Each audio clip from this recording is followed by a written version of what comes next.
जोंहाय नै बिब'खौ स्कुलाव दोनलांनानै फैनानै अहायाखैनो बेरायनो औ माइ होनलाय माइ माइनाव होनलाय माइनाव होनलाय सान्दुङानो थां थांथार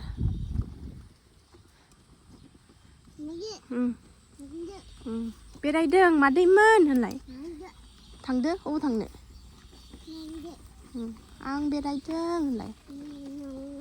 आं बेरायदों दै ना हमबाव नामा ना हमनांगौ ना औ ना हमनांगौ जोंहा लामायाव बेरायदों गारियाव गाखोनो मोनैया गोबावथारसैमोन नालाय नुसननानै गाखोनो मैयानिफ्रायनो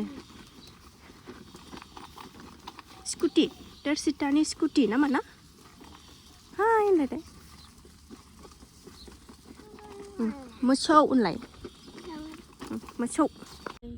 मालाय साबि सोग्राया नै अ'आव सोनानै लायो स्कुटि साबिखौ गावनि गारियाव साबि सोबाय मा गालियाव बा बोलो साबिया नोंना बोलो खेंखेंआबो गारिनि साबियाबो बा बबाव थेबनानै लादों नै मालाय गारिया साबिया गारिनि साबिया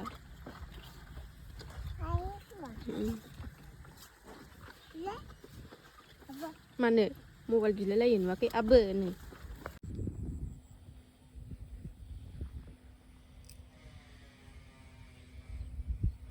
खुलुमबाय सनाफोर फिन खनसेबा दिन गोदान मोनसे भिडिअ बयखौबो गोसो गोरबोजों बरायग्रोनानै लाहरलायबाय नै सनाफोर फुंनिफ्रायनो ब्लग खालायनो होननानै सफा लानानै दोनबाय बानानैनो बानायासै आं ओमफ्राय दासो मोनानानैसो नै बानायलायबाय नायलांदोलाय सनाफोर आखाया लेथ्राथार नै रुथि जानो नागिरदों बेखि होनानै लाखांबाय रुथि जानो नागिरदों मिरामिस नालाय भाजाजों ओंखाम जानायखाय ओंख्रि सङाखै आं दालि ओंख्रि जानो बानानैनो एलाय मोनसेबाव ओमफ्राय रुथि जानोसै घि होनानै आरामनो गाइखेर साहजों बेलासिनि लोंसैलाय आरोना सनाफोर गाइखेर साहा लोंथ'वा सानबाबो जाया आंना एकदम गाराङानो बोरैबा जाजोब्बाय गगा मोननानैनो देहायानो सान्थि गैया फुंनिफ्रायनो ब्लग खालायनो नागिरबाय जास्रायासैनो खर' बोरैबा सिनदांदां मोनबाय थानानै खोलाबजोब्बाय थानानै गन्थं थेस हांखौनो लानोनो हाया थेवबो एसे बेलासिनानै दासो एसे दै गुदुं लोंनानै मोजां मोनदों आरोना सनाफोर गेलेगासिनो दं फिसा सानैफ्रा हनै फिसा सानैया गेलेगासिनो दं टिउसन फैथ'वाखै नालाय ओमफ्राय आं थाब सावनानै लागोनसै नानानै लाखांजोबखाबाय ओरै सारायबो जानबाय ओरै नै नानानै लाजोब्बाय खहे खथे नानायाव दोनदों नालाय सनाफोर लेथ्रा नङा सावखांबाय नै ओरै ओमफ्राय गाइखेरबो जानोखाबाय नै गाइखेर फुदुंबाय ओमफ्राय साहा लोंनोसै फिसाजोंनो गाइखेर माबानानै दोननानै गाइखेराबो गोदौबाय आंना नै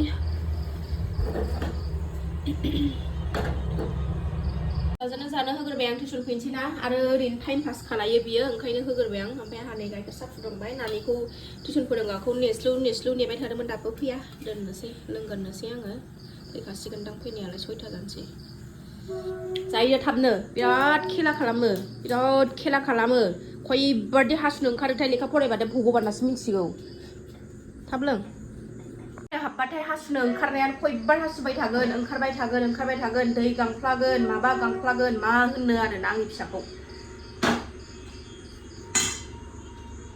जोंहा टिउसन फोरोंग्रा नानिजों आंजोंनि साहा मोखां खामब्र'बानो जाबाय मोखां खाथियाव लाबोनानै बुंग्रायानो र' गबाय थायो सान्थि गैया साहायाबो जाबाय जोंना टिउसन फोरोंग्रा नानियाबो फैबाय आं बे गामलायावनो लाबाय फैनोसै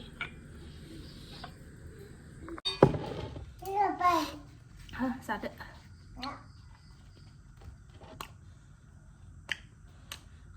गगा मोननायखायनो खोलाबनायखायनो थावनाय मोनाखै जेबो बुस्थु साहा लोंबासो स्रां मोनलायलायो नामा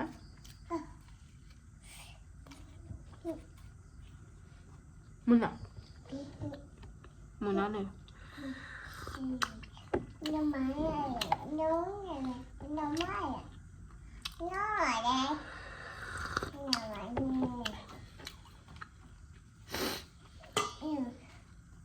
बेदर मोनजानायबा दाउ फिसासो लाबोनानै जाफैसिगौमोन आं समबार मिरामिस उसुमाय आरि जारि नेरसिं माबा माबि होनानै बिदै गोसा लोंसिगौमोन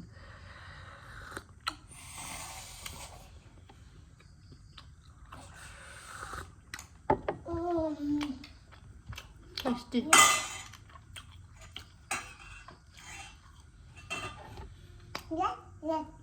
Gudung. 사비가시네. 구둥. 구둥. 가खे롱네. 룽아. 가खे콜릉한 cái lưng mà. Lưng. Lưng để ăn này xin mời. Sa khang lưng khang hôm nay ăn này xe. Ở đây body sandalo damaiनि 샌들로 나고 비보 튜션 포랭그라니 샌들고 간난 थाबायगासिनो हनै खानजं मानसिया फेनबो गानाखै हाबाब आयो आबै फैदों आबै जोंनाव नै आबै अबेनि आबै बेलाय हो लालियाफारानि आबै गुड मर्निं सनाफोर नेक्स्ट मर्निं जालायबाय नेक्स्ट मर्निंआवसो खावब्ला नुजाफैलायबाय आरोना सनाफोर नै टाइमा दा 4:30 जाबाय टाइमा दा 4:30 जाबाय सोराङाखैनो नै न' सिबनानै लाखांबाय ओमफ्राय दै गुदुं फुदुंदां गोदोना ओमफ्राय गाराङानो जाला आंना एकदम खर' थर' सिनदांदां मोनजोब्बाय गगा मोननाय गुजुदों मोनायावबो बायदि फाननानै लानायखाय एसे मोजां मोनदों आरोना दै गुदुं फुदुंनानै लादों आं दै गुदुं लोंगोननोसै गोजां बोथोर फैलायबायना दै गुदुं लोंबाथाय जालालाय आरो आंना दै गुदुंखौ एसे सोबासो गारामाफोरखौ एसे थिग लाखिनो हायो न' सिबखांबाय न' सुनानै लानोसै दुगैनोसै बे फुंबिलिनि साखि बाखि होनोसै दिनैथ' एकादशि नङा होमबा सनाफोर दिनैनि नभेम्बर 12 थारिखनि एकादशिया ओरैबायदि स्पेसियेल आरोना सनाफोर मानिनो हायोबा मोजां दिनै थुलुंसि बिमायावबो दिनै लाल गोजा थाख्लुमग्राया हिन्जाव गोदान थाख्लुमग्रा बेबायदि फिसा फिसा मोनोना 20 थाखा 30 थाखाफोर बेबायदिखौ थाख्लुमफैनांगौ आरोना सनाफोर गाइखेर गोथां लुनांगौ जायफ्रा मानियो खालायनो हागोन आरोना दिनैनि दिनाव सोरबा मिनिनोबो हागौ मा नियम बेलाय होननानै दा सोरबा गोसो गोथारै जायफ्रा फालिनो गोसो फालिनोबो हागोन आरोना दै लोंग्रोना लानोसै आङो थाबनो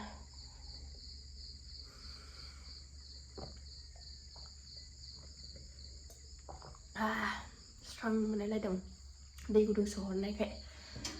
गासैनाबो फिसा सानैया सिखाराखै आं थाब न' सुना लागोनसै दुगैस्रां लोबस्रां खावब्ला नुजाफैलायबाय सनाफोर न'आव साखि बाखि होनानै लाखांबाय फिसानोबो ब्रेकफास्ट खालाय होबाय ओमफ्राय दा जोङो 7:06 जाबाय दा फार्स्टआवनो हनुमान मन्दिराव थांनोसै दिनै मंगलबार नालाय ओमफ्राय फिसाजोआबो गेदेरा थांनो मोनिया गोबावथारसै नालाय ओंखायनो थाब ओंखारनानै हनुमान मन्दिराव लांग्रोनानै ओरैनो दोनहैनोसै स्कुलाव बिबार लाबायनाय ओमफ्राय दा एसे लादु आरि लानानै थांनोसै फिसाजोनि बाग्रा लादों आङो नै दा बाथौला बिब'आ हमथाथोंसै दा थांसै सनाफोर टाइम गैया बारा दा फैनानै लोगो मोनफैफिनसै र' ना फिसा साथामजों बिरलायबाय जोंहा नै सानाबो जा मोजां ओंखारबाय लांफालामोन आङो ओमफ्राय बे हनुमान पानसालि फरायनायाव बिराद दिगदार खालायगोन नालाय ओंखायनो लांफानोसै नङाबा दा दिगदार जागोन बेखौसो नायनो दा फरायनोसो जागोन नालाय ओंखायनो दसेनो जाखायो आरो फुङाव फिर जाखाया नालाय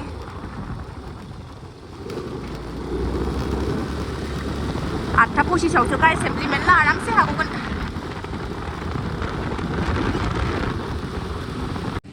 सफैबाय सनाफोरनिफ्राय फुजा जागासिनो दङ फुं नालाय मानसि गैथ' ओइ खनाथि खुनानै दोन मा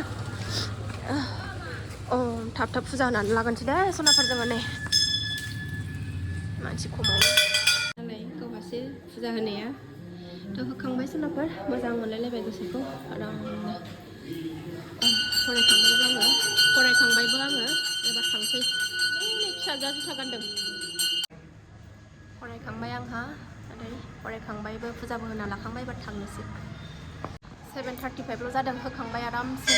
मेरला टाइम दंबावो 8:25आवसोखा नालाय एसेमब्लिया आरामसे हास्लाबबावो जोलैखौ बाना लाबाय नै एबार स्कुलाव थांनोसै ना ओमफ्राय आरो बाजाराव थांबावनांगौ बाजार गिदिराव स्टुडेन्टफोर दासो 8 जानोसै नालाय नै दाबो थाब ओंखारबोनाय जाबाय मन्दिराव थांनो थाखायनो बारा गैथ'वा मानसिफोर साफा सानैल' दं खोमा थांसै ना थांथ'वा ना थाथ'नो जाबायबो चक्लेटखौ थांसै थांदो आराम थाहैदो दे बाबा बायनाय बेगा मोजांथार थांला जोंहा थांला बाजारावबो थांबावनांगौ जोंहा बिफांफ्रा देरजोबथारबाय नै बाजाराव फैबाय आङो नै लाफासो लाबोबाय नै गगा मोननायानो फिसाजोआ जायो फिसाजोनो लांसै आंथ' जाला गगा मोनदों